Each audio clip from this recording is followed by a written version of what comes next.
할렐루야. 네, 이 새벽에 나오신 여러분 위에 우리 주님의 축복과 은혜가 함께하기를 간절히 바랍니다. 자, 시편의 말씀은 악인이 득세하는 세상에서 고난 당하는 가련한 자, 의인들을 바라보면서 시인이 하나님 앞에 간절히 탄원하는 비탄에 섞인, 우리는 이런 걸 비탄시라 그러는데 너무나 침통한 마음을 가지고 하나님 앞에 부르짖는 그런 기도의 내용입니다. 세상을 볼 때는 모든 것이 모순된 현실처럼 보였어요. 왜? 악이 득세하니까. 악인이 더 견고한 것 같고, 악인이 더 잘 되는 것 같고, 정말 가련하고 연약한 자들, 외로운 자들, 의로운 자들은 아무런 힘이 없이 그 악인들에게 희생당하는 것을 보면서 시인은 안타까워합니다. 그러나 그는 결국 우리를 도우시는 하나님, 공의로운 심판장 되시고 감찰하시는 하나님을 발견하고 그런 이제 확신에 찬 기도로 오늘 이 시를 마치고 있습니다. 얼마 전에 우리 한국에 이렇게 나와서 많은 사람이 본 모가디슈라고 하는 영화가 있는데, 여러분들이 그 영화를 보기에는 좀 연세가 많아 보이긴 하는데 그래도 보신 분들이 있으실 거예요. 영화 내용은 복잡한 내용은 아닙니다. 소말리아를 배경으로 한 우리나라 대사관 직원들이 소말리아에 가서 이렇게 일을 하는데, 그 나라에 내전이 일어나서 반군들이 이제 정부를 점령하고 이게 정부군과 반군의 싸움이 치열한 가운데서 도저히 견딜 수 없어서 이제 북한의 대사관과 남한의 대사관이 의기투합해서 거기서 탈출하는 그런 내용이에요. 오랜만에 남과 북이 그 위기 가운데 이제 한 마음이 돼서 도망에 성공했다는 그런 얘기죠. 근데 그 영화가 나오자마자 얼마 안 돼서 아프가니스탄 사태가 일어난 거예요.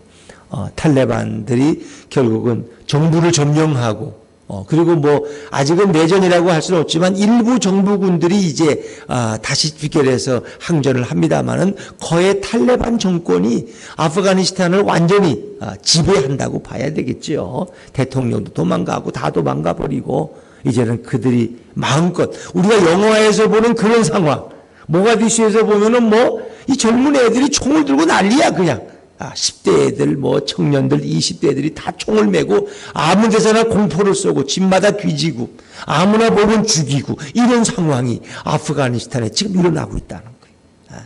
선교사들이 죽고 또 그 미군에 협조하던 자들이 죽고 여인들이 이렇게 시커먼 걸 머리끝부터 발끝까지 뒤집어 쓰지 않으면 또 살해당하고 아이들도 살해당하고 매를 때리고 이건 생지옥이야. 거기에는 무슨 인권이라는 거 없어. 우리가 지금 살아가면서 좀 불평을 느끼는 건 이건 애교야, 애교. 거기는 그냥 죽이는 거야, 그냥 말하면. 법도 없어. 그냥 다 죽이는 거야. 그러니까 7천 명이 카불 공항에 와서 도망가려고 그러는데 비행기가 없어 도망을 못 가. 그 미군들 협조로 도망간 사람들 그저 한 1,000여 명에 불과하고, 그도 가다가 떨어져 죽고, 총에 맞아 죽고, 7천 명이 카불 공항에 모아도 갈 수가 없는 거예요. 그 미군이 준 많은 장비들, 그 좋은 최고급 장비들은 다 탈레군, 어디로 다 넘어가 버렸어. 30만의 아프가니스탄 군대가 있었는데 그 좋은 무기를 가지고도 싸움 한 번 못하고 다 그냥 버리고 도망가. 참 이런 부패와 그들의 마음 정신 상태 참 안타깝죠. 그 탈레반이 직관하는 무법천지의 세상, 무법천지의 세상. 이제 그게 오늘 시인이 보는 현실이에요, 현실. 왜? 악인들, 탈레반 악인들이죠. 극단적인 악인, 자기들의 사상에 심취해서. 그들은 극단적인 이슬람주의자들. 이슬람 외에는 다 없는 거야. 하나님이 어디 있어? 그들은 남자고 여자고 어린아이는 완전히 그건 아무런 가치 없어. 그냥 죽이면 그만이고 그냥. 그리고 여인들은 다 적어가가지고 이 탈레반 군인들, 젊은 애들, 결혼 못한 애들 다 짝지어줘. 세상에 그런 나라가 어디 있어? 12살부터 다 이름 적어가지고 가서 너는 누구 부인해라, 누구 부인해라. 거기 하면 가는 거야, 그냥 가서. 사는 거야, 그냥. 그게 무슨 거기에 자유가, 여인의 인권이 어디다 있고. 우리는 가끔 행복한 소리를 합니다만은 거기 무슨 남녀 차별이란 말을 할 수 있겠어요? 거기에 그 무법천지에 하나님이 없는데. 하나님이 없는데. 근데 그런 모순된 현실을 보면서 우리는 어떤 생각을 했어요? 도대체 하나님이 어디 계시냐? 우리 아이들을 왜 희생당해야 돼? 거기서 착하게 살던 사람들, 거기도 얼마나 많은 기독교인들이 있어요. 많은 선교사님들, 기독교인들이 있는데 이제 그들이 하나하나 참수당하고 감옥에 끌려가고, 이걸 어떻게 설명하냐는 거예요. 하나님이 살아계시다면 어떻게 악인들이 이런 횡포를 저지를 수 있냐는 거예요. 이게 시인이 보는 관점입니다. 뭐 그런 상황은 오늘 우리들에게도 얼마든지 경험되어지고 있는 것입니다. 이 시가 쓰여지던 몇천 년 전의 이야기만이 아니라 오늘 이 시대에도 그런 일들은 엄연히 존재한다. 유엔이 있는데, 유엔이 있으면 뭐해? 응? 아무 상관이 없는데. 오히려 중국이나 러시아는 그런 나라, 어떻게 아프가니스탄 탈레반 포악한 놈들 어떻게 지원해가지고 그들의 마음이나 얻으려고 딴 생각을 품고 있어. 그래서 사람을 죽이는 자들을 중국은 지지해, 지원하고. 중국은 도대체 어떤 나라야? 미국을 반대하는 나라면 다 좋아, 중국은 또. 그럼 중국과 미국이 대립되니까. 미국을 싫어하는 나라는 중국의 편이야. 이런 정법이 어디 있어요? 미국을 싫어해도 그들이 도덕적이 아니고 생명을 함부로 여기는 나라면 감히 그런 나라와 손을 잡으면 안 되는 거 아니에요? 근데 세상에는 그런 게 없어. 이익이 된다면 뭐든지 상관없어. 공산당이 못 뽑고 뭐 누구 물었대. 이 문제라는 거예요. 그러니까 우리 하나님을 경외하는 자들은 그렇게 생각하면 안 돼요.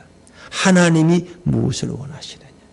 하나님이 고아와 과부들을 사랑하시고 가난한 자들을 긍휼히 여기시고 불의한 자들을 심판하시는 그런 공의로운 하나님의 관점에서 봐야지, 이걸 자꾸 정치의 어떤 역학적으로 이렇게 보면은 안 된다는 거예요. 그래서 기독교인들이 때로는 악한 자의 자리에 설 때가 있다는 거예요. 하나님을 믿는다고 하면서도 악에 동조해서 거기 그냥 넘어가는 거예요. 아니죠, 그걸. 왜? 하나님은 공의의 하나님. 가난한 자를 돌보시고 압제당하는 자들의 편이 되시는 그런 하나님이라면 우리는 세상을 위해서 어떻게 기도해야 될까? 이렇게 나오죠. 얼마 전에도 국회에서 이렇게 여성가족부에서 만든 법인데, 이제 동성애에 대한 거예요. 그러니까, 아들이 남자를 데리고 와서 제 부인입니다. 결혼시켜 주세요. 그런데 부모는 반대할 수가 없는 거야. 그리고 남자 둘이 우리는 남편과 아내라고 신고하면은 부부로 인정이 되는 가정으로. 이런 법을 더불어민주당 중심으로 그걸 통과시키려고 이제 그렇게 했죠. 근데 전국교회가 일어나서 청원하고 반대하니까 국회의원들이 결국은 표가 두려우니까 결국 포기해버렸어. 소위원회 넘기질 못했어. 이제 그런 작당들을 계속해요. 우리는 상식적으로 이해가 안 돼. 그럼 그 국회의원의 딸이 같은 여자애를 데리고 와서 우리 남편이라고 같이 살게 해달라고. 그러면 그 국회의원 좋겠어, 그거? 무슨 생각에 빠졌는지. 어떻게 남자가 남자끼리 살면서 하나는 남편이고 하나는 부인이고 이걸 가정으로, 이게 더불어민주당의 민낯이야, 민낯. 그게 인권적이라는 거야. 어떻게 그게 인권적인 거야? 하나님의 창조 질서를 반대하고 있는데. 그러니까 우리는 그들의 잘하는 것은 인정해야 되지만 잘못하는 것은 냉정하게 질책해야 돼. 그건 아니야. 그건 아니야. 그래서 다 반대하는데도 그걸 굳이 그렇게 하려고 애쓰다가 결국 한국교회가 전체가 반대하니까 결국 그걸 내려놓고 말았어요. 근데 그 사람들은 언젠가 또 그걸 또 들이대. 힘이 있으니까. 언젠가 통과시킬 수 있다는 거예요. 그렇기 때문에 언론이 그들을 감시해야 되는 거예요. 국민들이 그들을 살펴야 되는 거예요. 한국교회가 잠자면 안 되는 거예요. 우리 교회 한 성도님도 그거를 막 이렇게 카톡방에 올리면서 큰일 났다고. 우리 한국교회가 깨어 기도해야 된다고. 그런 분들이 많아야 되는 거예요. 그걸 못 오면 내 일도 아닌데 뭐 가지고 뭐 남자끼리 살면 여자끼리 살면 그걸 가정으로 인정해달라는, 그 말이 안 되는 거죠. 이렇게 되면서 세상이 어떻게 될까 상상해 보세요. 상상해 보세요. 이건 하나님이 창조한 세상의 모습이 아니에요. 그 배후에는 사단이 있고, 물론 의학적인 거 뭐 그런 건 제가 이야기하지 않겠습니다. 너무 복잡하니까. 그러나 하나님의 창조 질서에 맞는 건 아니에요. 우리가 동성애자들을 품고 그들을 사랑하고 그들을 위해서 의학적인 모든 치료를 받을 수 있도록 우리가 그런 돈을 대드리고 이런 거 다 좋아요. 그러나 거기에 따라서 기준을 거기에 세우면 안 되는 거예요. 그래서 화장실에 가려도 겁나. 어떤 화장실은 남자 여자가 같이 쓰는 화장실이야. 이게 참 어려운 거예요. 이게. 그래서 어떤 상가에서는 그분이 분명히 남자였는데 자기는 여자로 뭐 이렇게 트랜스제더가 됐다는 거야. 그러면 이분이 여자 화장실을 오는 거야. 분명히 남자인데. 자기 여자가 됐다고. 이거 어떻게 감당하겠어? 이거 괜찮겠어요? 좀 미안한 얘기지만 송 집사님이 갑자기 자기는 여자가 됐대, 수술해서. 그런데 이 여자 화장실에 계속 같이 살겠다는 거야. 여자들이 직업을 하지. 왜 또 남자고. 내가 남자로 10년 동안 같이 살아왔는데 갑자기 여자가 됐다고, 여자 화장실에. 이런 거를 정부가 합법화시키려고 하는 이것이 얼마나 무모하고 잘못된 시도냐는 거예요, 이게. 이런 걸 기독교가 용인해서는 안 되는 거예요. 뭐 기독교 무슨 아집이 아니에요. 하나님의 창조 질서에 어긋난 거니까. 자, 이건 너무 많이 나갔고요. 자, 이제 오늘 시편이 오늘 어떤 말씀에 대해서 오늘 시인이 하나님 앞에 탄원하고 있는가. 자, 우리 1절 말씀을, 1절입니다. 1절 같이 1절 시작. 여호와여 어찌하여 멀리 서시며 어찌하여 환난 때에 숨으시나이까. 어찌하여가 두 번 나와요. 이거 탄식이라는 거예요. 하나님이 어떻게 이럴 수 있습니까? 하나님이 어떻게 멀리 서시며 남의 일처럼 멀리 서서 불구경하듯이 하십니까? 어찌하여 환난 때에 숨으시나이까? 아니 나타나지도 않아 하나님.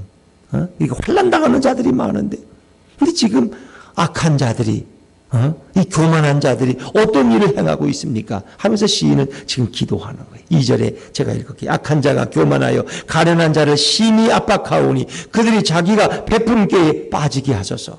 이 교만한 악한 자들이, 가련한 자라고 하는 건 계속 등장하는 말씀인데 여기 한 6, 7번 나와요. 이것은 가련한 자라는 것은 외로운 자들이고 연약한 자들이고 압제당하는 자들이고 힘이 없는 자들이고 더구나 의로운 자들이에요. 그들은 무죄한 자들이, 하나님을 의지하는 자들이야. 이런 자들을 막 핍박하고 심히 압박하오니 그래서 악인들이 자기 꾀에 빠지게 하소서라고 기도하는데, 이제 3절부터는 11절까지는 도대체 악인들이 어떤 일을 행하고 있는지 이제 설명을 합니다. 자, 악인들의 모습을 한번 보세요. 3절입니다. 시작. 악인은 그의 마음에 욕심을 자랑하며 탐욕을 부리는 자는 여호와를 배반하여 멸시하나이다. 이 악인이 바로 탐욕을 부리는 자예요. 그들은 욕심을 자랑해. 여호와를 배반하고 여호와를 멸시해. 하나님이 어디 있느냐 말이에요. 그것만 아니에요. 그들은 하나님이 없다고 주장합니다. 하나님이 있으면 그렇게 할 수 없죠. 4절입니다. 4절 시작. 악인은 그의 교만한 얼굴로 말하기를 여호와께서 이를 감찰하지 아니하신다 하며 그의 모든 사상에 하나님이 없다 하나이다. 그의 모든 생각에 하나님이 없다는 거예요.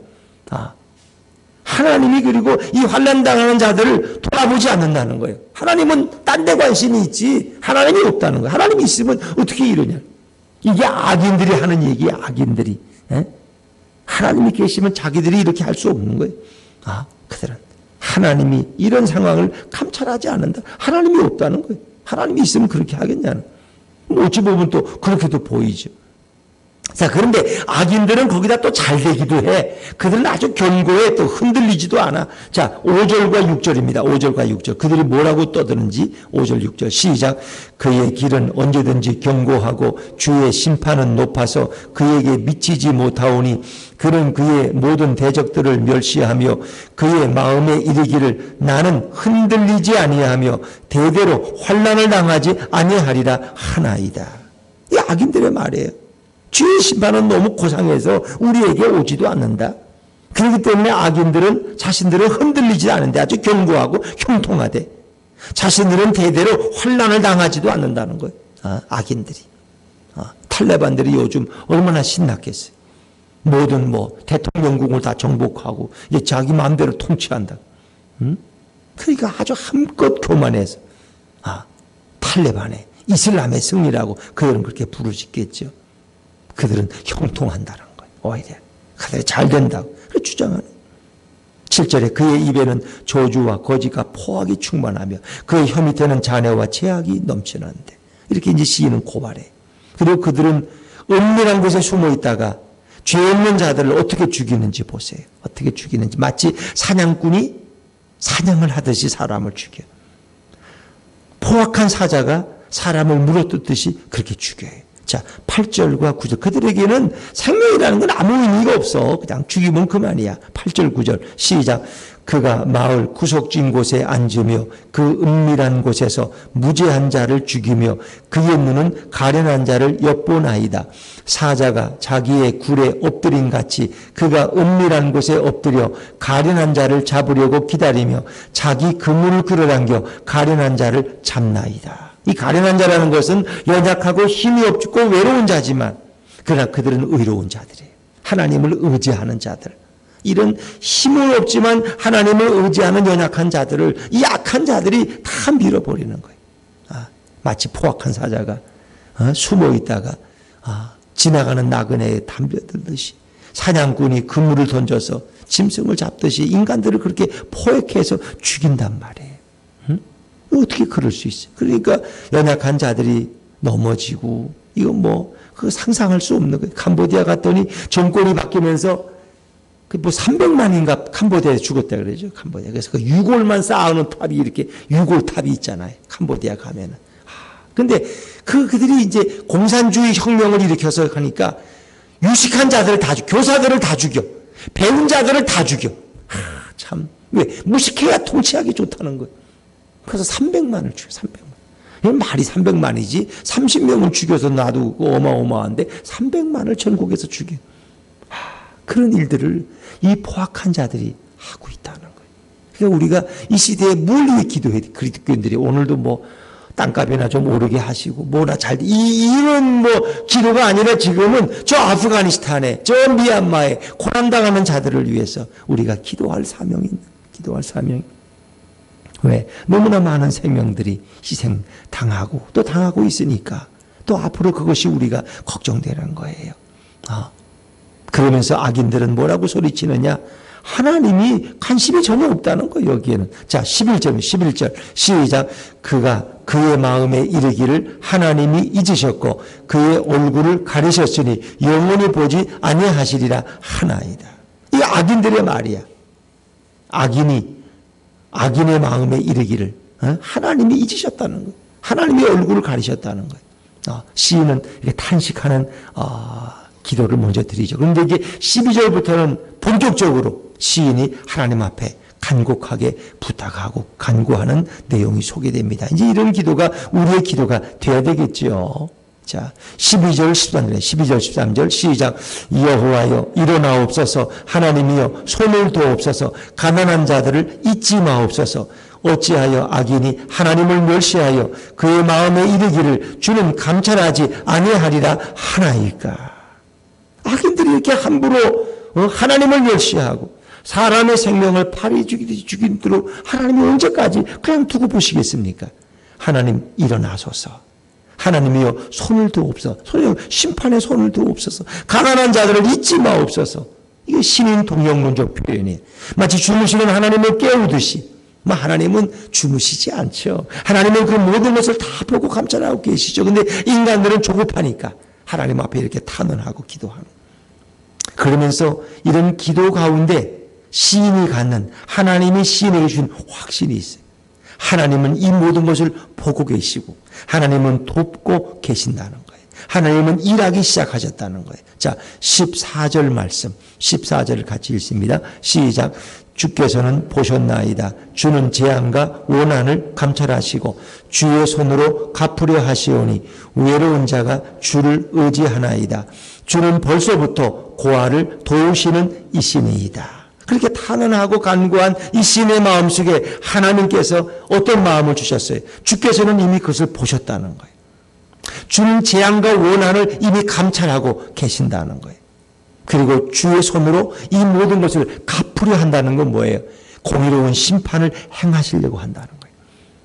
그러니까 이런 상황 가운데 이 가련한 자들, 외로운 자가 주를 의지한다는 거예요. 본인을 포함해서 하나님만을 의지하고 바라고. 그 주는 벌써부터 고아를 도우시는 이시라고 그런 고백. 그의 마음속에 뭔가 하나님이 일하신다는, 하나님이 공의를 펼치신다는 확신과 믿음이 밀려오기 시작했어요. 시인의 기도가 이제 바꿔지기, 적극적인 기도가 됐어요. 15절에 악인의 팔을 꺾으소서.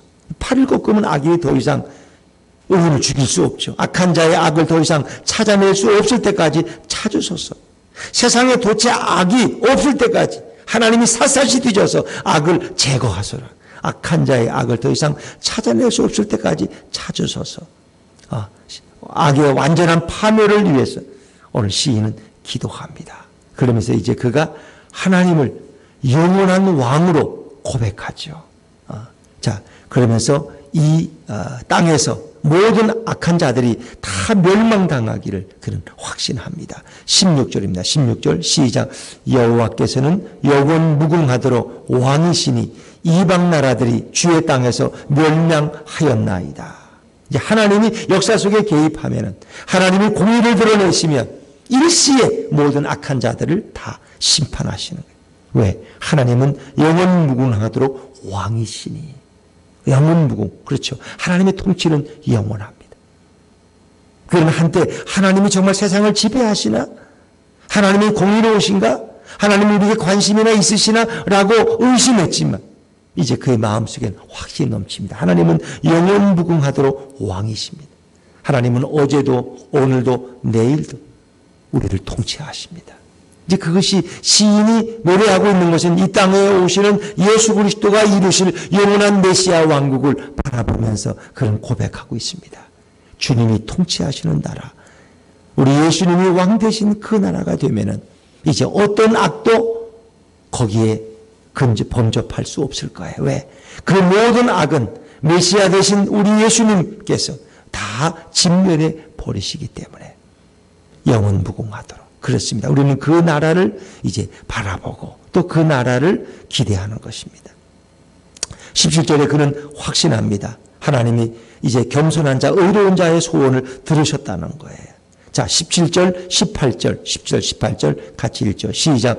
여호와여, 주는 겸손한 자의 소원을 들으셨사오니 그들의 마음을 준비하시며 귀를 기울여 들으시고 고아와 압제당하는 자를 위하여 심판하사 세상에 속한 자가 다시는 위협하지 못하게 하시리이다. 다시는 이제 세상에 속한 자가 위협하지 못하게 하신다. 이 확신이. 세상에 속한 자라는 건 땅의 악한 자들이. 거기에 비하면 우리는 하늘에 속한 자들이고, 이 세상에 속한 자라는 것은 하나의 인간들을 의미하기도 하지만 동시에 어떤 악한 세력, 사단과 마귀의 지배를 받는 어떤 조직적인 세력, 그들이 다시는 세상을 위협하지 못하도록 하늘에 계신 하나님께서, 그리고 이 우주를 통치하시는 이제 메시아 우리 예수님께서 이 모든 자들을 다 심판하신다는 것. 고아나 압제당하는 자들을 위하여 심판하신다. 공의로운 심판을 행하실 것이다. 그래서 염려와 근심 가운데 있던 시인은 이제 하나님 주시는 확신 가운데, 그는 이 세상은 하나님이 영원히 통치하실 것이고 다시는 세상에 속한 자들, 하나님이 없다고 하는 자들이 위협하지 못하게 될 것이다. 이제 우리는 이것을 종말론적인 메시아의 기대입니다. 종말론이라는 것은 마지막 시대에 예수님이 오셔서 온 세상을 의롭게 통치하는 세상. 지금은 세상에 부조리가 있어요. 지금은 세상에 아직도 악이 득세합니다. 그러나 오늘 시인은 그 나라를 바라봅니다.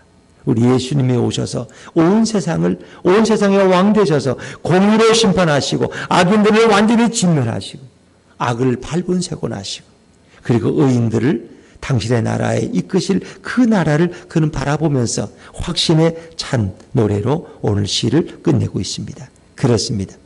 오늘도 예수님은 성도의 억울한 사정을 감찰하시고 반드시 악인들을 멸망시키는 것을 믿으시기를 바랍니다. 그러기에 오늘 시인은 모순으로 가득한 현실 속에서도 그런 좌절하지 않습니다. 하나님의 도우심, 우리 예수 그리스도의 통치와 그분의 간섭을 확신하면서 오늘도 인내하며 그런 희망을 가지고 오늘 이 시를 마치고 있습니다. 세상을 바라볼 때 우리는 모순된 현실을 무수히 봅니다. 그러나 주님은 역사 속에 어제도 역사하셨고 지금도 일하고 계시고 미래도 세상을 이끄실 줄로 믿습니다. 우리가 볼 때는 그게 늦게 보이지만은 그러나 하나님은 너무나 고르게 너무나 분명하게 세상을 정의로 이끌어 가십니다. 그러기에 우리는 오늘도 주님을 깨우는 이런 간절한 탄식의 기도들이 우리 성도들에게 있어야 할 것입니다. 뭐 우리가 간구하면 오늘 당장 이루어지면 얼마나 좋겠어요. 그러나 그러지 못할지라도 하나님은 반드시 공의로 세상을 심판하시고 의로운 자들을 일으키신다는 거예요. 여기서 말하는 가련한 자들은 무지한 자들이고 의로운 자들이고 연약한 자들이고 무기력한 자들이지만 하나님은 그들의 편에 서셔서 그들로 주님의 품에서 보호받게 하신다는 겁니다. 오늘도 우리는 세상을 바라볼 때 세상이 다 공의롭지는 않습니다. 그러나 우리의 기도가 있기 때문에 반드시 우리의 왕 되신 주님께서 간섭하시고 이끌어갈 줄로 믿습니다. 그 좋으신 주님을 기대하면서 오늘도 예수님을 모시고 주님과 동행하는 우리 믿음의 용사들, 기도의 용사들이 다 되시기를 주의 이름으로 축원합니다. 기도와